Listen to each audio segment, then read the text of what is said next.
हाँ जी बच्चों, अज आप ग्रैविटेशन के लास्ट लैक्चर के पहुँच गए हाँ। सौखा जिहा चैप्टर सी। तो लास्ट टॉपिक जिहड़ा रह गया वो है एस्केप वेलोसिटी या फिर एस्केप स्पीड भी कह दें, एस्केप वेलोसिटी भी कह दें। नाम तो पता लगता बच्चों, एस्केप वेलोसिटी का मतलब की है, जदों असी धरती तो कोई उपर नूं कोई चीज़ सुट्टदे हैं, अर्थ की ग्रैविटेशन फील्ड है, ग्रैविटेशन पुल है, धरती के उत्ते वापस आके गिर जाता है। राइट। सपोज मनो अपने को है अर्थ है, सपोज दिस इज एन अर्थ। जो असी इतों कोई भी चीज़ सुट्टते हैं उत्ते, बॉडी उपर जाती है, वापस धरती के उत्ते आके गिर जाती है। तो घट कितनी वेलोसिटी नाल बॉडी सट्टी है कि यह धरती के उत्ते गिरे ना। आह ग्रैविटेशनल फील्ड है। ये अंदर अंदर तो बॉडी मतलब ग्रैविटी महसूस होती है, इसनों क्रॉस कर जाइए ना, जो एक बार बॉडी इतों है सुट्टी है कि इनू क्रॉस कर जाइए, फिर वो धरती उत्ते कभी नहीं गिरेगा, है ना। That velocity is called escape velocity. तो डेफिनेशन है, मैं पहले ही लिख रखी है। Escape speed, escape velocity, it is a minimum speed, minimum velocity with which a body is has to be projected vertically upward. Body नूं धरती तो उपर नूं प्रोजेक्ट करना पएगा from the surface of the earth, so that it just crosses the gravitation field of the earth. यह just crosses करता, just cross करता मतलब इस तो वध सुटांगे क्रॉस करके गांव ही दूर चला जाएगा, इस तो घट सिटांगे वेलोसिटी ना स्पीड ना सिटांगे तो धरती ते उत्ते वापस आ जाएगा। It just crosses the gravitation field of the earth. Okay, आ देखो थोड़े सामने दिखाया हुआ है डायग्राम, यह अर्थ है, डेरिवेशन है इंपॉर्टेंट है, this is very important topic. ठीक है, याद रखियो। जियो स्टेशनरी सैटेलाइट इज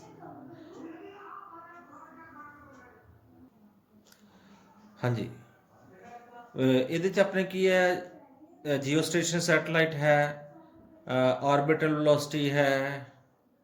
ठीक है, तो वो various factors on which acceleration due to gravity depends g, तो relation between small g and capital G, दो चार डेरिवेशनस इंपॉर्टेंट है, तो उन्होंने चार डेरिवेशन के एक डेरिवेशन ये भी इंपॉर्टेंट है, ध्यान नाल समझ लियो। यदि डेरिवेशन करने जा रहे हैं, let capital M is the mass of earth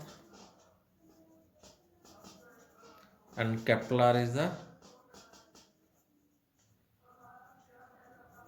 radius of the earth। हाँ, आपने को देता है इतना लेके इतना तक, कैपिटल R क्या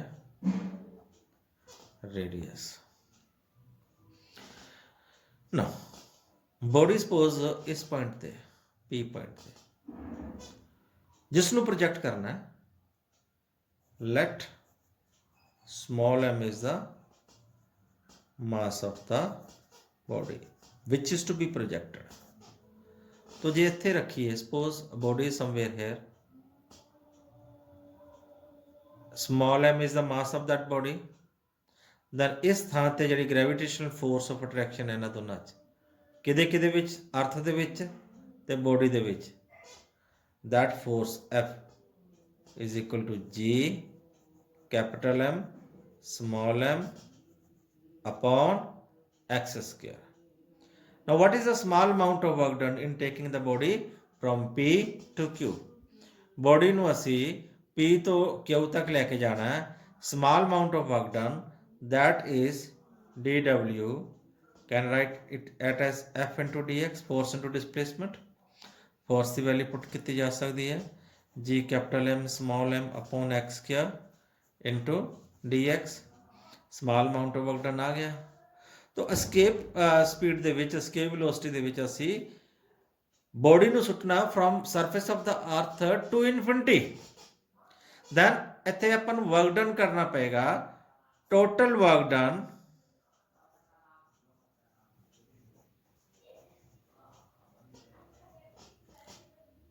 when x is equal to r from surface of the earth to x is equal to infinity, तो टोटल वर्क डन पता करांगे, इंटेग्रेशन कर देंगे G capital M small m upon x square d x, limit ले लेंगे x की smallest value है R, maximum value है इन्फिनिटी।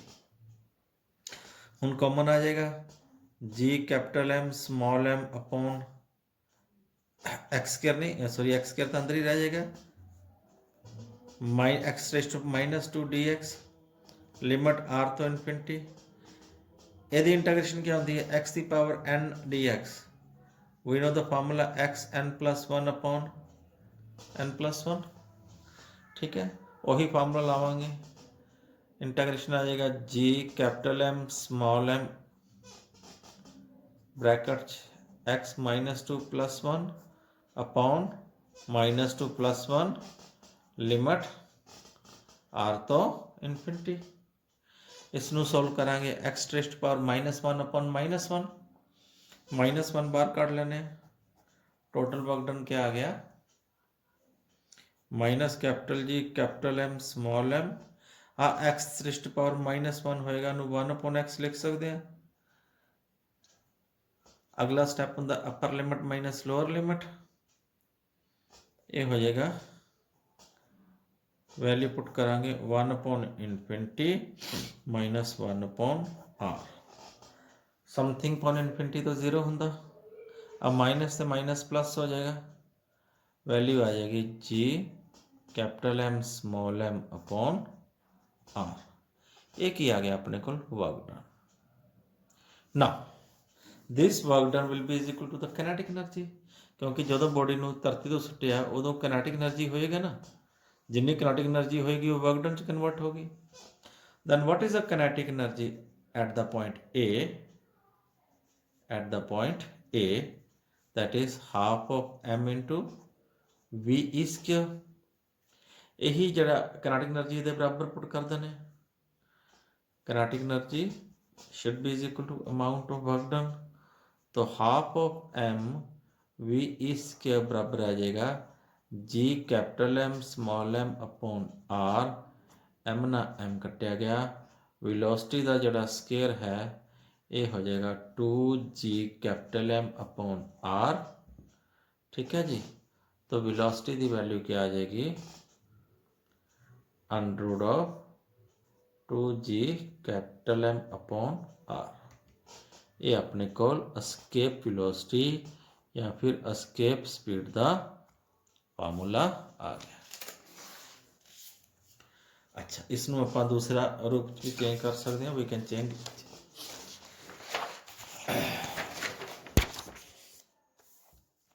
डेरिवेशन की आप कितने निष्कर्ष पहुंचे हैं, escape velocity v e is equal to under of 2g capital M upon R. हाँ जी, small value acceleration due to gravity की वैल्यू होंगी है G M upon R square, इतों लिखी जा सकती है जी एम की value small g into R square, G M की वैल्यू पुट करांगे इस इक्वेशन तो एस्केप वेलोसिटी की वैल्यू आएगी 2 small g capital R square upon R, R ना आर कटिया गया और रूट ऑफ 2g आर। हाँ जी, और भी फार्मूला लिखा जा सकता है, एक है mass, mass is equal to volume 4/3 pi R cube into rho होंगे फार्मूला। हाँ जी, mass is equal to volume into density, volume है 4/3 pi R cube, R radius है, रो डेंसिटी है, तो आ वैल्यू पुट कर देना इस इक्वेशन च। हाँ जी, वैल्यू पुट करन तक की देखते हैं आप, एस्केप वेलोसिटी की वैल्यू आ जाएगी under of 2g 4/3 pi R cube rho upon R, R cube एक आर कटेगा थले आर स्क्वायर रह जाएगा, आ हो जाएगा 2 × 4 8, अंडर से आ गया 8 पाई रो जी आर स्क्वायर अपॉन 3। हाँ जी, देखो आ भी एस्केप वेलोसिटी का फार्मूला है, आ भी एस्केप वेलोसिटी का फार्मूला है, आ भी एस्केप वेलोसिटी का फार्मूला है, ठीक है, इन्हां तीनों इक्वेशनस को देखने च पता लगता, वेरी इंपॉर्टेंट, नोट करो क्या, escape velocity v is independent of mass of the body। Capital M तो मास ऑफ द अर्थ है ना, लेकिन जिसनों सुटिया जा रहा, जिसनों प्रोजेक्ट किया जा रहा है उस ते डिपेंड नहीं करती। मीनस जे तुसी हाथी नूं सुटना हो चाहे चूहे नूं सुटना हो, एस्केप वेलोसिटी दोनों वास्ते सेम है। तो दी वैल्यू क्या होएगी एस्केप वेलोसिटी दी, आप इस फार्मूले नाल कैलकुलेट भी कर सकते हैं। वी नो एस्केप वेलोसिटी का formula 2gr, g 9.8 metre per second square है, कित्थे ये वैल्यू है at mean sea level. R क्या है, radius of the earth 6.4 into 10⁻6 metre. Value put करांगे बच्चों, स्केप वेलोसिटी की वैल्यू आ जाएगी 11.2 into 10⁻3 metre per second, means 11.2 kilometre per second. ठीक है, तो 11.2 किलोमीटर पर सेकेंड नाल कोई भी बॉडी असी सुटते हैं, चाहे वह हाथी है चाहे वह चूहा है, वो धरती के उत्ते वापस कदे भी नहीं गिरनगे। 11.2 किलोमीटर पर सेकेंड तो घट सुटांगे तो वह थले आ जाएंगे। जिस तो बाद सुटीए, suppose if we throw a body with velocity greater than the escape velocity, then a note point 1 सी, यह point number 2, if velocity v dash is greater than escape velocity, जे प्रोजैक्टाइल की वेलोसिटी प्रोजैक्शन की velocity greater than होवे escape velocity, then क्या relation होएगा। Okay देखो देखो सपोज अपने को की है v is the velocity from the surface of the earth and it is greater than the escape velocity V, तो we can obtain according to the principle of conservation of energy, total energy दोनों point से same होएगी। हम मैं कहना यह चाहना कि आ सपोज अपने को प्लैनेट है, कोई अर्थ है, इत्थे एस्केप वेलोसिटी वी ई है, लेकिन असी किहदे नाल सुटिया velocity v, sorry v is greater than v dash. हुण अपने कोल की है ग्रैविटेशनल फील्ड, पहला इत्थों जिवें उपर जाते वेलोसिटी घटती ये जस्ट क्रॉस कर दिंदा, जस्ट क्रॉस करन तो बाद इत्थे इहदी वेलोसिटी जीरो हो जाती। हुण जिवें ही ग्रैविटेशनल फील्ड नूं क्रॉस करेगा हुण वेलोसिटी जीरो नहीं रहेगी, हुण वेलोसिटी होगी वी डैश। तो V dash will be the velocity at the interstellar space outside the gravitational field of the earth. Now according to principle of conservation of total energy at A must be is equal to total energy at B। तो total energy at ए क्या होएगा, एक तक kinetic energy होएगी half M B square, क्योंकि इत्थे velocity we है, तो पोटेंशियल एनर्जी भी होएगी minus G capital M small m upon R, क्योंकि gravitational potential energy on the surface of the अर्थ।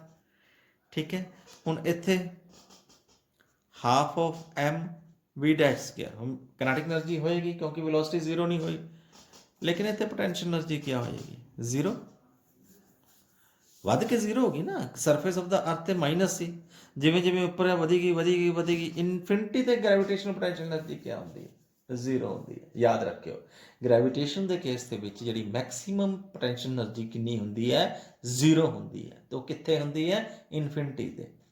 तो जिवें असी इनफिनिटी तो धरती वाल आने हैं ग्रेविटेशनल पोटेंशियल एनर्जी डिक्रीज करती है, तो that is why it becomes negative. ठीक है, तो वैल्यू पुट कर दो, एम कट्टिया गया,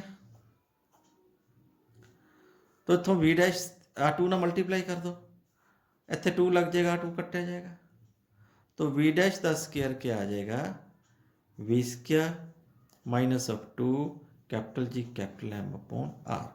ये वैल्यू है this one V E escape velocity. तो वी डैश का स्केयर क्या आ जाएगा, V square minus V E square. ये रिलेशन आ गया अपने को, V dash is equal to under root of V square minus V E square. ठीक है बच्चों, ये अपने को वैल्यू है when velocity is more than the escape velocity. Okay, तो याद रखियो कि एस्केप वेलोसिटी जिहड़ी है डिपेंड करती है मास, रेडियस से या डेंसिटी से। तो जिसका मास ज़्यादा, रेडियस घट है या डेंसिटी ज़्यादा, उसकी एस्केप वेलोसिटी भी ज़्यादा उस अकॉर्डिंगली होएगी। एक क्वेश्चन हुंदा why moon has no atmosphere, why moon has no atmosphere, let me explain it. देखो बेटा, मून दे विच क्या है, in case of moon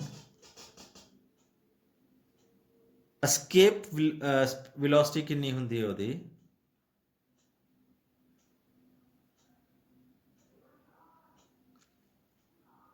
escape velocity जिन्नी भी हुंदी है, ਜਿਹੜੀ ਗੈਸਿਸ ਦੀ रूट मीन स्केयर वेलोसिटी ਹੁੰਦੀ ਹੈ, ਜਿਹੜੇ ਗੈਸ ਦੇ ਮਾਲੀਕਿਊਲਸ ਹੁੰਦੇ ਨੇ ਐਟਮੋਸਫੀਅਰ ਦੇ ਵਿੱਚ, ਉਹਦੀ ਜਿਹੜੀ ਆਰਐਮਐਸ ਵੈਲੋਸਿਟੀ ਹੁੰਦੀ ਹੈ that is greater than the escape velocity at the case of moon। RMS velocity ਦਾ ਮਤਲਬ ਕੀ ਹੈ, ਧਰਤੀ ਦੇ ਉੱਤੇ ਵੀ ਜਿਹੜੇ ਗੈਸ ਦੇ ਮਾਲੀਕਿਊਲਸ ਨੇ ਐਟਮੋਸਫੀਅਰ ਦੇ ਵਿੱਚ, ਉਹਨਾਂ ਦੀ ਵੈਲੋਸਿਟੀ ਹੈ, ਉਸ ਨੂੰ ਕਹਿੰਦੇ ਨੇ RMS velocity.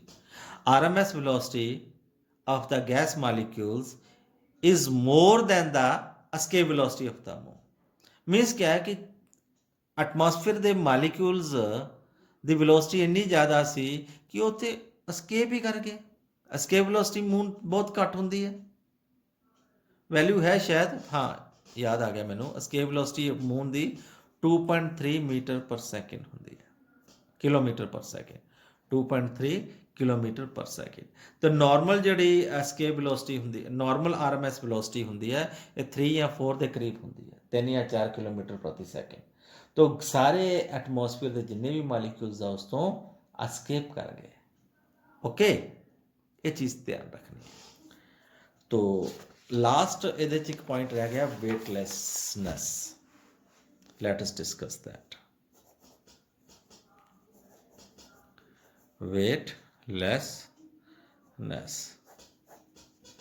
weightlessness is the situation when there is no weight, when there is no weight। ਇਹ ਕਦੋਂ ਮਹਿਸੂਸ ਹੁੰਦਾ ਹੈ, during freely fall, during freely fall। ਹੁਣ freely fall ਦੇ ਵਿੱਚ ਤੁਹਾਨੂੰ weightlessness ਦੀ ਕੰਡੀਸ਼ਨ ਮਹਿਸੂਸ ਹੋਏਗੀ। ਹੋਰ ਵੀ ਪੋਸੀਬਲ ਹੈ weightlessness when you are moving in a satellite, अर्थ या मून, अर्थ ਦੇ ਆਲੇ ਦੁਆਲੇ ਆ ਸੈਟਲਾਈਟ ਹੈ। ਹੁਣ ਜੇ ਤੁਸੀਂ ਸੈਟਲਾਈਟ ਦੇ ਵਿੱਚ ਮੂਵ ਕਰੋਗੇ, ਸੈਟਲਾਈਟ ਦੇ ਵਿੱਚ ਜਿੰਨੇ ਵੀ ਐਸਟਰੋਨੌਟਸ ਹੋਣਗੇ ਉਹ ਹਵਾ 'ਚ ਉੱਡਦੇ ਹੋਣਗੇ। ਉਹ ਕਿਹੜੀ ਕੰਡੀਸ਼ਨ 'ਚ ਹੁੰਦੇ ਨੇ, वेटलैसनेस कंडीशन ਦੇ ਵਿੱਚ। ठीक है ना। तो जे मैं क्वेश्चन पूछा moon is an also satellite, J satellite moon मान लो, ਇਹਦਾ मतलब मून ਦੇ ਵਿੱਚ ਵੀ वेटलैसनेस कंडीशन ਹੋਏਗੀ नहीं। ਤੁਸੀਂ ਕਨਸੈਪਟ ਥੋੜਾ ਜਿਹਾ ਬਣਾਓ। अर्थ ਦੀ ਗ੍ਰੈਵਿਟੇਸ਼ਨਲ, अर्थ ਦਾ ਗ੍ਰੈਵਿਟੇਸ਼ਨਲ ਪੁੱਲ ਜਿਹੜੇ ਕਰਕੇ ਧਰਤੀ ਵੱਲ ਖਿੱਚਣੇ वेट है due to the earth gravitational field, वो जीरो है। लेकिन मून बेटा अपने इटसेल्फ जो है, मून का अपना एटमोसफीयर है, एटमोसफीयर नहीं, अपनी ग्रेविटेशनल फील्ड है। तो मून के उत्ते जो अपना वेट होएगा वो मून के करके होएगा, ना कि अर्थ करके। अर्थ करके तो आप वेटलैसनेस कंडीशन च।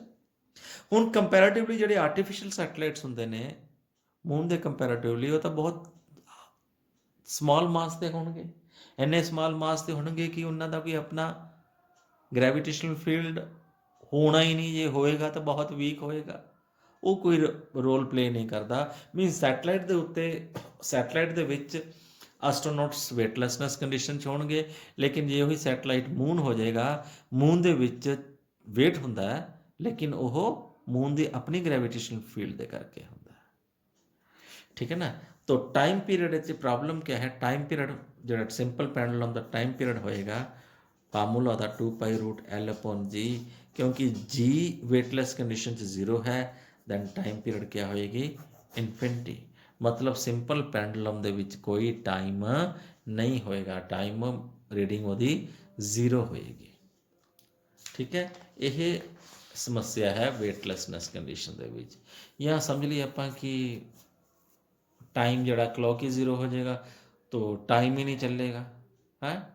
आइंस्टाइन ने भी ये प्रूव किया, दसिया उन्हें कि बंदा वेटलैसनैस कंडीशन च रहे तो बूढ़ा ही नहीं होएगा, मतलब बूढ़े होने का रेट वह स्लो हो जाएगा।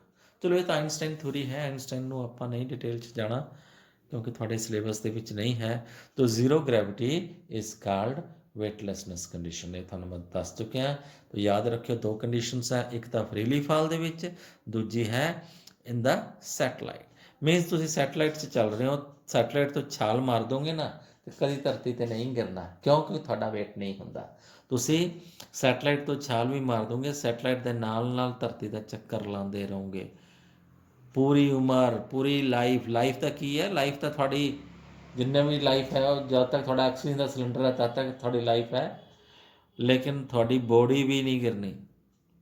बॉडी के विच थोड़े हो गए तो वो अंश जड़े है हड्डियां वगैरह वो भी नहीं गिरनियाँ, वो वाट एवर टाइम उत्थे घस जाएगियाँ, लेकिन धरती उत्ते कभी नहीं गिरनी। ठीक है, चलो चैप्टर खत्म हो गया। आई थिंक थानू समझ आ गया होना। बाकी स्कूल खुल गए बच्चों, स्कूल जाओ, डाउट्स लेके आओ। Thank you, have a nice day.